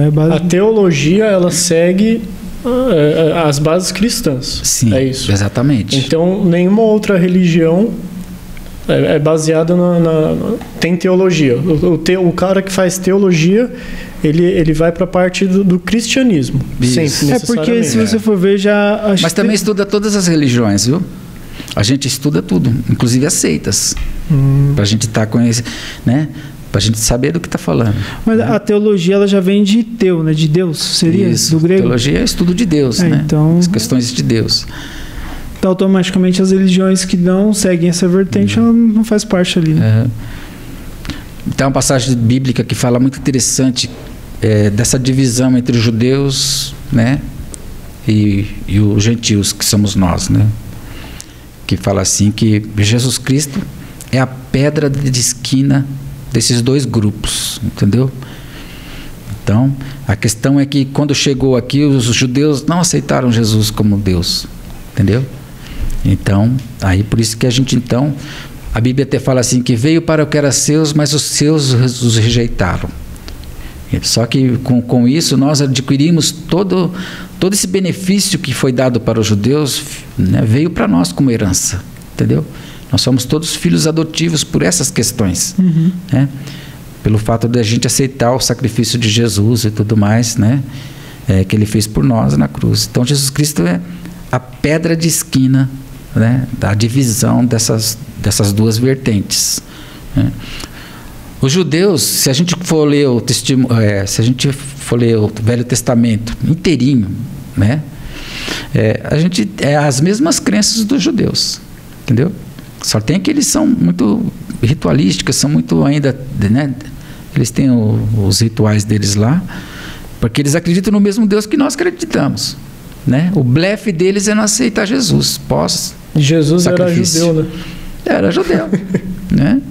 Veio de uma linhagem judia, Aliás, Jesus transitou, toda a geração dele transitou no Velho Testamento, né? Então, Jesus Você já foi para Israel, já não? Ah, quem me dera. Vamos marcar para ir? Eu tô doido para ir para Israel. Então, as pessoas, minha sogra já foi com meu sogro. Eu tô doido para ir para Israel. Falou assim que a experiência que a Jéssica tem lá... tem medo. É? Eu tenho medo de ir. Falou assim que lá até ateu fica comovido de tanta... Meu cunhado viajou para lá, ele gostou bastante também. Porque louco, né, só o fato de você falar assim, nossa, eu estou pisando na terra que Jesus pisou, cara. Entendeu? Não importa se foi lá e eu estou pensando que é aqui, não importa, foi aqui, entendeu? Estou respirando o ar que Jesus respirou. Então, essas questões, mergulhei no Rio Jordão que Jesus foi batizado. Nossa, meu, isso daí deve ser fabuloso, entendeu? Outras coisas mais que a gente... pro cara que acredita ou não. É um ícone histórico, todo mundo sabe que existiu. E esse entroncamento, olha só, que esse negócio de ser terra santa também é muito enigmático, né? 3 religiões poderosas, né? Adorarem o mesmo pedaço de terra com essências diferentes, entendeu? Então, vive em guerra, né? Os muçulmanos mesmo, eles vieram de um personagem bíblico, né? Que vieram lá de Ismael. E Deus, olha só, Deus ainda falou assim que era necessário que ele fosse embora, Ismael fosse embora, mas que falou assim, ó, mas a descendência de Ismael vai ser poderosa, vai ser rica e poderosa, entendeu? Então, quando você vê os países, né? A Arábia Saudita, tal, aquela coisa toda, esses países que têm tanta riqueza no deserto, né? Isso é de Deus, gente, entendeu? Então não foi um desamparo, e também a Bíblia lá falou lá para trás, falou assim, abandonou Ismael. Não abandonou Ismael. Ele realmente está um povo abençoado, só que está fora da curva, né? Com esse negócio de Maomé, está fora da curva. Entendi. Sim, é o ser humano, né? O ser humano é isso. E eu acho que eu estou entrando nessa fase de entender isso, não justificar os meus erros, mas entender que talvez eu conviva com eles até o meu último dia. Exatamente. E que o importante não o importante é você saber que é errado, entendeu? E tentar evitá-los. Exatamente. Eu acho que é isso. Eu acho que o processo de purificação, né, Anderson? Aquela coisa de, você vai se melhorando a cada dia, né? Então, essa questão do fruto do Espírito Santo, quando ele vai tomando conta de você, né? Vem o amor, a temperança, né? Domínio próprio. Essas questões, ela vem com o tempo dentro da gente, né? A gente vai melhorando com o tempo essas questões dentro da gente. Não é assim, virei crente, vai a mágica aqui, já sou um novo cara. De jeito nenhum, né? Então, E como é pejorativa essa palavra, né? Do crente. Crente que crê. E aí você vê até o diabo crê. Fulano é crente. A Bíblia ainda fala assim, até o diabo crê, mas o diabo até estremece, mas o crente já, né? Então agora quando eu falar eu sou cristão, aí tem que ter esse diferencial, né? O cristão, quando você fala que é cristão, que você está seguindo o modelo de Cristo, né? O nosso desafio aqui para ser cada dia melhor é seguir o modelo de Cristo, né? Cristo foi um homem perfeito aqui, né? Ele veio e mostrou que é possível, entendeu? Então, todos os homens, você não pode pegar nenhum tipo de ser humano como um padrão espiritual para ser o seu exemplo. Cristo, sim, você pode falar que aquele lá não errou, foi fiel até a morte de cruz, e ainda morreu por um propósito. Então, por isso que... é muito louco, pegando o gancho. Eu sempre entendi o sacrifício de Jesus como, ele morreu na cruz e sentiu muita dor. Mas não é isso, né? Na verdade, ele estava ali na cruz como Deus. Ele poderia, ele tinha a escolha de, eu não vou passar por isso. Eu vou sair daqui agora. Mas não, ele negou a si próprio, né? Ele se negou. Ele negou a origem dele. Tipo, como Deus ali, como tendo o poder de sair dali, ele escolheu continuar. Ele escolheu ficar. E para nós é muito difícil isso, porque quando você tem o poder sobre algo, você quer que as coisas funcionem do seu jeito. Normalmente é assim. Você é um ser humano. Se você tem poder sobre algo, você vai falar, não. Você não quer ficar subjugado, né? É desse jeito que vai funcionar. Exatamente. Exatamente. E então você negar isso é muito difícil, cara. Então eu acho que o maior sacrifício dele foi esse. Foi tremendo. Negar a si mesmo. Eu acho que não só na morte, quanto na vinda também. Se você observar, falar assim, poxa, Jesus era Deus. Ele estava na plenitude lá, entendeu? E ele veio aqui e se rebaixou a ser um ser humano aí, entendeu? Para passar, para fazer cocô, fazer xixi, entendeu? Deus, gente. Entendeu? Uhum. Isso que é louco. Entendeu? E viver com o ser humano, entendeu? Mas acho que é daí que a gente consegue tirar um bom ensinamento, que não importa a sua posição. Se é na sua empresa, dentro da família, não importa. Você tem que ser humilde. Você tem que ser humilde, você tem que entender a dor das outras pessoas, né? Não importa o cargo que você esteja, que tem muita gente que às vezes dá a famosa carteirada, sabe? Eu sou isso, e põe na mesa. Não, cara, não. Você dá um passo para trás, seja humilde, trata a pessoa como você gostaria que fosse tratado, né? E a melhor forma para a gente ser humano é se colocar realmente no lugar da pessoa. E é difícil, né? É difícil. Às vezes a gente não consegue, mesmo a gente sabendo que tem que fazer isso, às vezes você tá num dia ali que você não tá bem, tá tudo dando errado, você acaba sendo grosso com a pessoa, ou de repente você chega em casa do trabalho, você vai lá e desconta em quem tá em casa lá, mas é importante a gente reconhecer, né? Que igual a gente falou aqui, você saber do erro, né? Você reconhecer o erro, a gente consegue trabalhar para melhorar ele, né? Exatamente. O exemplo clássico, né? Aquele lá que Jesus levaram uma mulher, né? Uma mulher que estava em adultério, e naquele tempo lá apedrejava a mulher, tal. Então colocaram a mulher lá e falou assim, e aí, né? O que você fala aí, Jesus, do seu amor aí com essa mulher aí? É uma mulher vagabunda, traiu o marido dela, tá aí, ó. Agora a gente vai matar ela, porque a nossa lei fala. Aliás, a nossa lei fala que isso, né? Falou para Jesus. Aí Jesus pegou e... É tão fabuloso os evangelhos que, né, quando a gente quer ser humano, a gente lê os evangelhos. Porque muitas atitudes que a gente gostaria de fazer, se a gente for se colocar no lugar de Jesus, a gente não faz. Entendeu? Aí ele falou, quem não tiver pecado, que atire a primeira pedra. Todos viraram, fizeram uma pequena reflexão. O que estava faltando muitas vezes, antes da gente fazer pré-julgamento das pessoas, é fazer uma pequena reflexão. Deve ter dado tela azul em todo mundo, né? Sabe uma coisa que eu percebi bastante, que acontece? Às vezes a gente vê o erro de uma pessoa, a gente acaba potencializando ele porque não é nosso. Então, o simples fato, vamos supor, tem essa garrafa aqui de Coca aqui do Anderson. Eu vejo que ela tá, vamos supor, tá marcando aqui a mesa. Eu vou lá e acho horrível essa atitude dele. Falo, olha só, estragando a madeira e tudo mais. Aí, quando eu vejo a minha também tá marcando, só vou lá, limpo e fico quieto. Então, às vezes, a gente não se cobra tanto, não se julga tanto, quanto a gente julga o outro.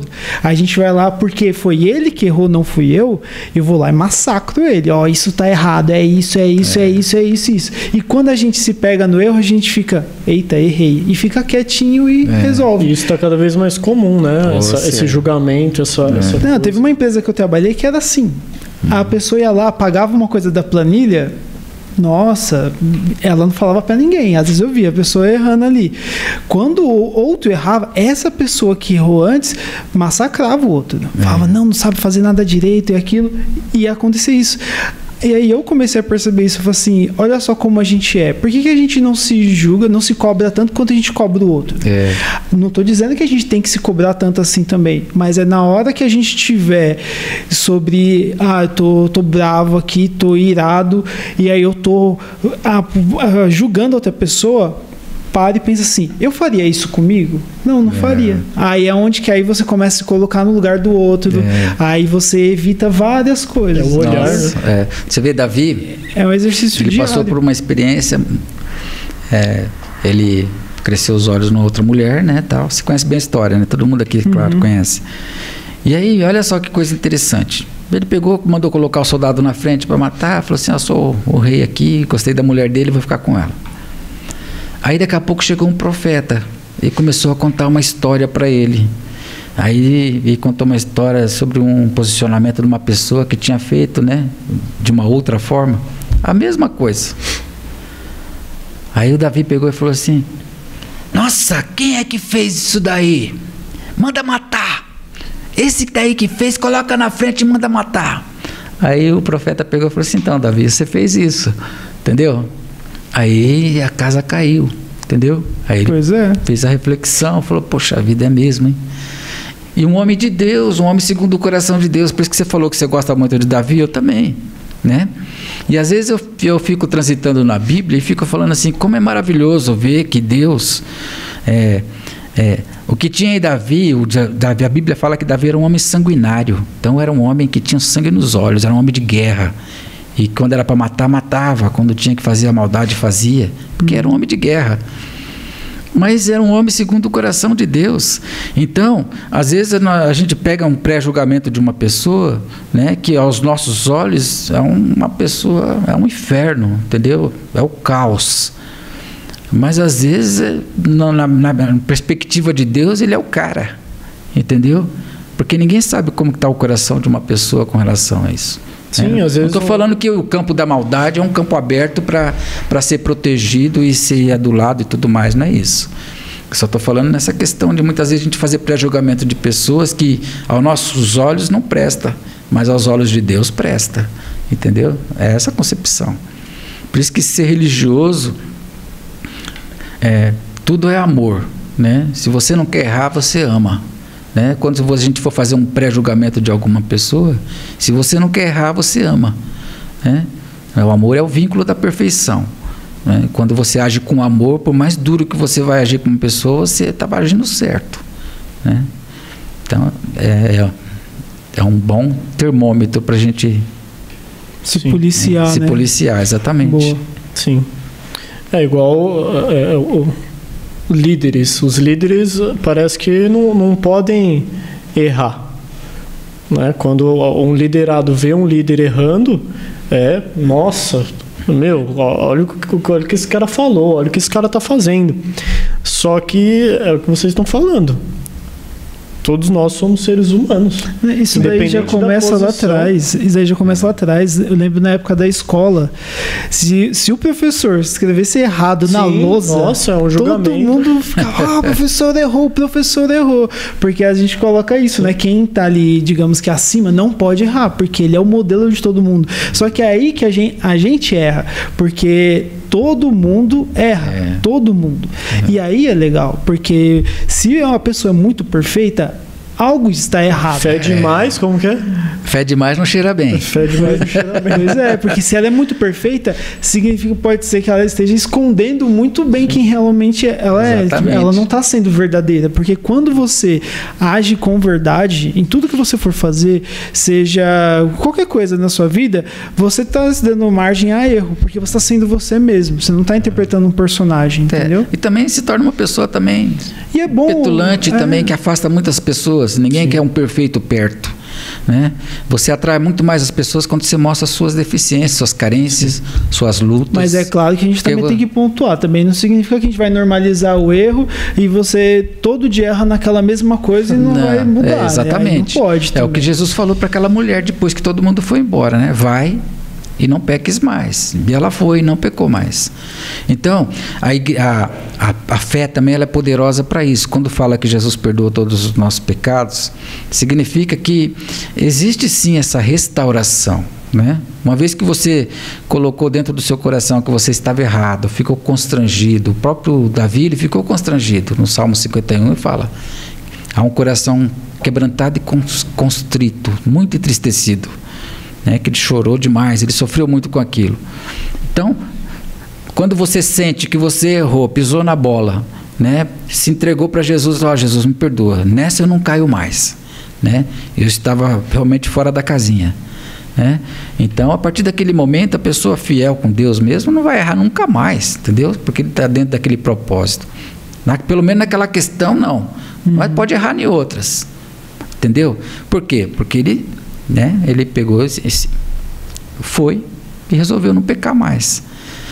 E quando fala que Jesus perdoa todos os nossos pecados, isso daí também, se tem uma das coisas que deixa as pessoas doentes, é realmente crise de consciência, essa consciência pesada por conta do pecado ou de coisas erradas que a gente acaba fazendo. Agora, quando você tem a presença do Espírito Santo de Deus e você pede perdão pelos seus pecados, ainda que a sociedade te martirize, né, você tendo essa paz interior, esse reconhecimento de que Deus te perdoou e acabou, né, igual aquela mulher que saiu prostituta lá. A sociedade continua chamando ela de prostituta pelo passado dela, mas ela estava bem com ela, entendeu? Então, está lá em 1 João: todos pecaram, destituídos estão da glória de Deus. Todos pecaram, todos vão pecar, né? Mas uma vez que Jesus perdoa todos os nossos pecados, dá essa possibilidade de você ficar com essa consciência tranquila. O acusador não te acusa mais, né? Só os miseráveis dos homens. Mas Deus não, né? Então Deus perdoa a gente, perdoa todos os nossos pecados. E quando você está com a sua mente tranquila, né? Então você anda de cabeça erguida, embora as pessoas vão achar um monte de coisa, né? Por isso que esse fator da restauração, ela é importante, minha gente. Sabe por quê? Por exemplo, às vezes você tem uma pessoa que errou, está presa, e se converteu e quer sair daquilo ali, entendeu? E quer uma segunda chance, por exemplo, e acreditou na restauração de Deus, tal. A sociedade não perdoa, mas Jesus perdoa. E se ela estiver bem com ela, ela vai sair de lá e vai ficar tranquila pro resto da vida dela. E tem muitos que é assim, entendeu? Então, e a palavra de Deus, ela veio para trazer essa restauração mesmo, entendeu? Por isso que Jesus fala: eu vim para os quebrados, eu vim para os doentes, né? Então, eu gosto muito da teologia da libertação, que fala justamente sobre esse evangelho pregado aos pobres, evangelho pregado a quem precisa, olhar para que realmente quem tem carência, né? E dar o apoio que você puder dar, né? Às vezes você não pode dar o financeiro, mas você pode dar uma palavra, né? E não ter medo e nem preconceito de estar transitando entre os pobres e oprimidos, né? Acho que é por aí. É olhar para o outro como se ele fosse igual a você, né? Exatamente, sem diferença. Que deveria acontecer sempre. É clichê e tudo, mas é por aí, né? E a gente erra demais com isso. Erra sim. A gente erra muito. Chega um cara pedindo dinheiro para você no farol. O cara vai pegar o dinheiro para tomar cachaça, não sei. E aí? Problema dele, ele está perguntando se você tem dinheiro para dar. Se você tem ou não, você vai lá responder: não tenho, tenho, tô. Sim. Então, não digo que a gente seja assim completamente, né? Mas eu acho que a gente poderia estar trabalhando essas questões dentro de nós, né? Eu tive demandas na minha vida que eu aprendi com experiências, né? Tem situações que você não gosta de determinado tipo e daqui a pouco o problema aparece para você e você muda a sua concepção, entendeu?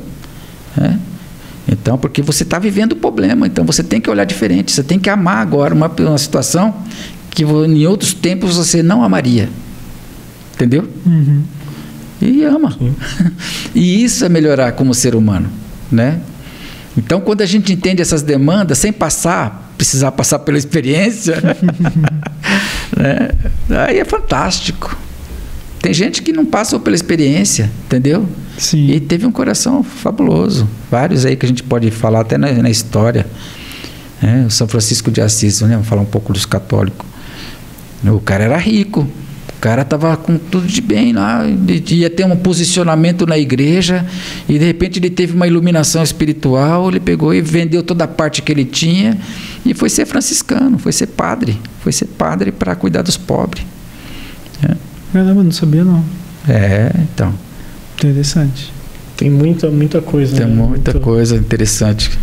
Pra gente aprender, né? Por isso que eu falo que a Bíblia, para quem não acredita, para quem acredita, eu acho que é um livro que tem muitos ensinamentos. É o top 1, assim. Acho que é o top 1, sabe? Para você, qualquer coisa, cara. Teve uma vez que foi muito louco, tava completamente desanimado, desiludido mesmo, assim. Eu só abri, assim. Aí eu li, a primeira frase que eu li tava lá: tem de bom ânimo. Tá vendo? Cara, eu juro. Eu só abri, tá? Tem de bom ânimo. Sabe? Você sabe que Deus fala com você, né, Anderson? Sim, Deus fala com você. E olha, teve o Martinho Lutero, ele também foi pego com uma palavra, né? Lendo a Bíblia de Romanos, né? Santo Agostinho também foi pegando a palavra, ele abriu um texto que mudou a vida dele. Santo Agostinho tem uma história interessante também, né? Ele teve filho super jovem, se não me engano, teve filho com 14 anos. E era devaso. Era uma pessoa, tal. Ele estava na esbórnia o tempo todo. Sim. E era padre. E aí, então, olha só que coisa interessante. Depois ele pegou e se converteu, né? E aí, quando ele se converteu, ele entendeu o caráter de Deus na vida dele. E depois, aquele homem, ele falou assim, nossa, eu vivi tanto tempo na igreja e agora que eu estou convertido, né? Então, ele sentiu esse... E às vezes a gente tem que tomar atento, porque nem sempre você está dentro de uma instituição, você está convertido, né? De fato. Então, entender que você está vivendo buscando essa essência para te melhorar, né? Sim. O encontro com Deus, né? Às vezes você demora um pouco para ter um encontro com Deus real, para mudar radicalmente a sua vida. Então, né? A única coisa que eu lamento é ter gente que passa pela vida muito rápido e não ter a chance de se dar ao erro, né? Se dar ao luxo de errar. Né? Exatamente. Igual, às vezes eu tive um primo que morreu muito jovem, assim, com 21 anos. E foi bem triste, assim, porque quando a pessoa vai jovem desse jeito, a gente não sabe, né? Como que ele foi, né? Se foi tranquilo, como que foi. E talvez ele não tenha tido esse tempo que a gente tem, né? De errar e olhar para o erro e falar, não vou mais fazer isso, eu vou continuar e estar sempre melhorando. Porque eu acho que a gente começa a se conhecer, a gente começa a criar uma consciência como ser humano, e eu tô aqui, né? Acho que muito tarde. Acho que com o quê? Sei lá, com 20 anos. Você começa a olhar para sua vida, né? Quando você tem uns 20 anos, você começa a olhar para sua vida e falar, pô, eu tenho essa vida, eu quero ir por esse caminho, sei lá, eu sou um homem. E tem gente que não chega a não ter essa chance, né? Exatamente. E a palavra de Deus fala para a gente estar alerta, né? Tem vários versículos lá, várias passagens. Jesus Cristo mesmo alertou demais o povo, né? E o pai e a mãe, no caso, tem uma função fundamental, primordial nisso. Né? Porque às vezes o filho perde porque o pai e a mãe não buscou, não se aprofundou, não estudou. Exatamente. E sempre está jogando essa semente da fé, né? Dentro da família e tal. Sim. Porque o que eu gosto muito, por exemplo, lá na igreja, a escola dominical para mim é maravilhoso, porque é um tempo de você sentar e você aprender mesmo. Exatamente. E a gente aprende muito, sabe? É muito edificante. Você aprende muito. E eu acho curioso, né? Interessante, porque geralmente as igrejas, o povo gosta muito dos cultos, né? E a nossa igreja está gostando muito da escola dominical. Buscar conhecimento da palavra, né? Então eu falei, nossa, meu. E quando a escola, ela instrui. Né? Por isso que eu falo, um povo bem instruído dentro da palavra de Deus vai dar um pouco de trabalho, entendeu? Porque você vai ser disciplinado ali, você vai ser, né, orientado, né? Você vai entender toda a dinâmica, né, dessa questão religiosa. Eu gosto porque no culto você só sente e escuta. Não tem a escola dominical não, é isso daqui, ó. Essa troca. Tá conversando. Tem essa interação. Sim, tem a professora, no caso do grupo de jovens lá, que é a Jéssica. Então a gente estuda um trecho e a gente fica discutindo sobre aquele trecho por 1 hora e meia, e é muito bom. Você aprende muito. Mas Eu acho que é isso, né, pastor? A gente conversou bastante aqui. Foi muito legal, gostei demais. Que bom. Eu que agradeço da oportunidade, né? Para mim foi uma experiência nova. Ter liberado um tempo. Depois da mídia aí, comecei a fazer aqueles programas na internet lá, falei, nossa, tudo novo. Mas esse daqui realmente foi muito novo. Eu gostei. Então, tá bom. Legal. A ideia é essa mesmo, um bate-papo, né? Tem alguma mensagem que o senhor quer deixar para quem está assistindo, o cara que entrou na faculdade agora, ou o cara que se formou e está meio perdido, não sabe para onde ir, ou o cara que entrou só para ganhar um conhecimento a mais sobre o assunto? Bom, eu acredito que para você ser um bom profissional, você tem que ter paixão, né? Então, uma das formas da gente entender se a gente está no caminho mesmo é a gente entender que a gente é apaixonado pelo negócio, entendeu? E mesmo porque um apaixonado pela profissão, mesmo quando está passando os perrengues, né, ele está com foco, né, está com flow, está completamente dentro daquilo ali. E não tem uma profissão que não venha com dor, né? O trabalho é um pecado, gente. Veio do pecado. A gente trabalha porque é pecado. Entendeu? Então ele não vem para só trazer. Ser legal. Ele veio justamente para dor. E nada você conquista sem dor. Então, entender essas questões faz com que você seja perseverante. Também tudo começa... Ninguém nasce pronto, né? Depois que você acaba com o primeiro processo da busca de conhecimento, aí vem o processo das experiências, né? E às vezes, até você entrar nesse primeiro campo de experiência, demora tempo. Tem a questão da resiliência e tudo mais. Sim.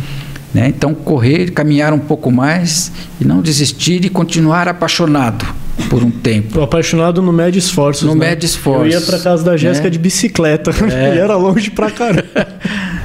Então, eu com a Ziza também.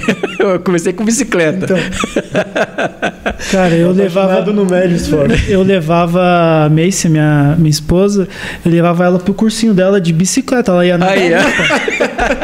Eu levava ela de bicicleta na garupa. E tinha morro pra eu subir, eu continuava pedalando.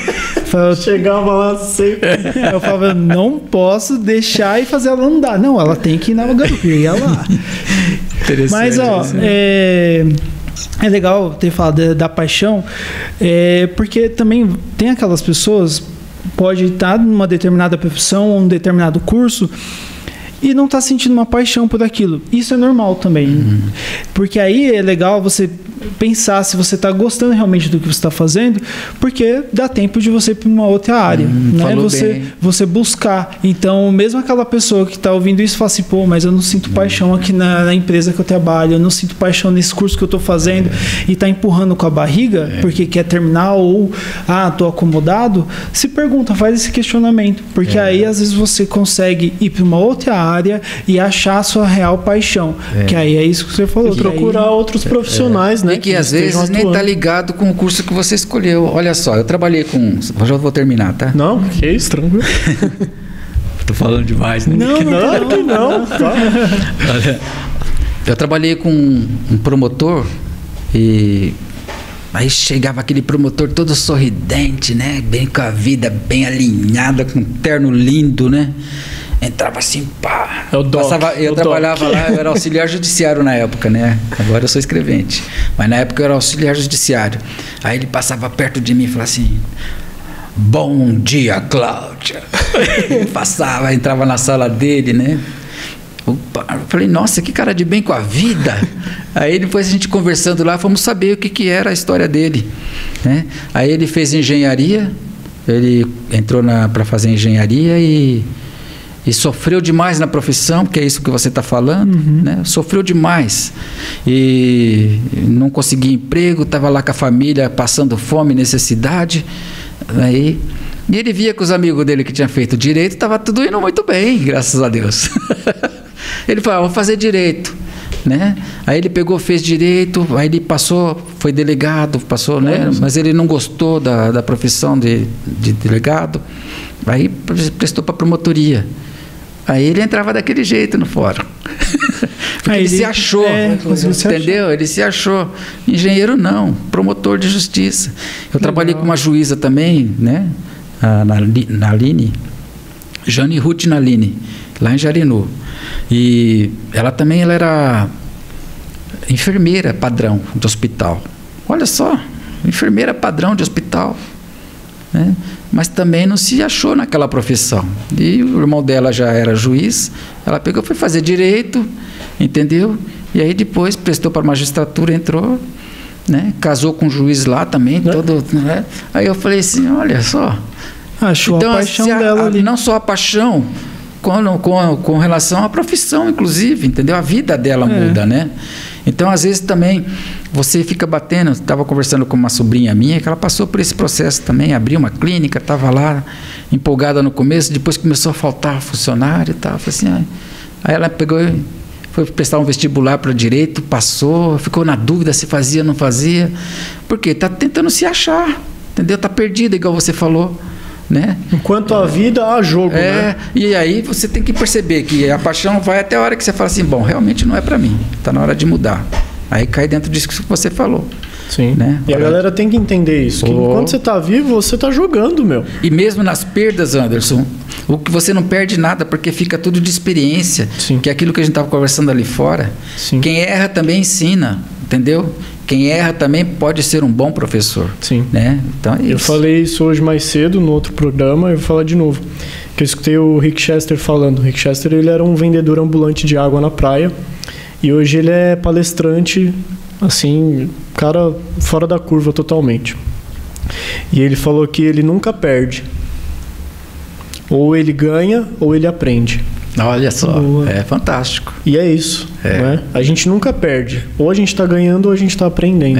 E é essa visão que a gente precisa ter. Porque às vezes a gente está passando por um momento muito difícil e eu entendo que é difícil você enxergar que você está aprendendo alguma coisa ali naquele momento.